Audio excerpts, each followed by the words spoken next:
எல்லாருமே எதுக்கு வரீங்க எதுக்கு போறீங்க, உங்க வேலையை நீங்க கரெக்டா செய்ய மாட்டீங்க. மன்றத்துல மாமன்ற உறுப்பினர் சொல்ற வேலையை செய்யறது கிடையாது.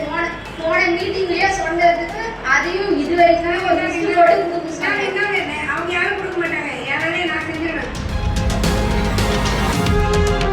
காஞ்சிபுரம் மாநகராட்சி கூட்டத்தில் வார்டு பணிகள் நடைபெறாதது குறித்து கேள்வி எழுப்பிய பாஜக பெண் கவுன்சிலருக்கும் திமுக கவுன்சிலர்களுக்கும் இடையே வாக்குவாதம் ஏற்பட்டது. காஞ்சிபுரத்தின் எந்த வார்டிலும் திட்டப்பணிகள் எதுவுமே நடைபெறவில்லை என 20வது வார்டு கவுன்சிலரான சுஜிதா அருண் பாண்டியன் மேயரிடமும் மாநகராட்சி ஆணையரிடமும் முறையிட்டார். உடனே சுஜிதாவை அவருடைய வார்டை பற்றி மட்டும் பேசுமாறும் மற்ற வார்டுகளை பற்றி பேச தேவையில்லை என்றும் கூறி திமுக கவுன்சிலர்கள் வாக்குவாதம் செய்தனர்.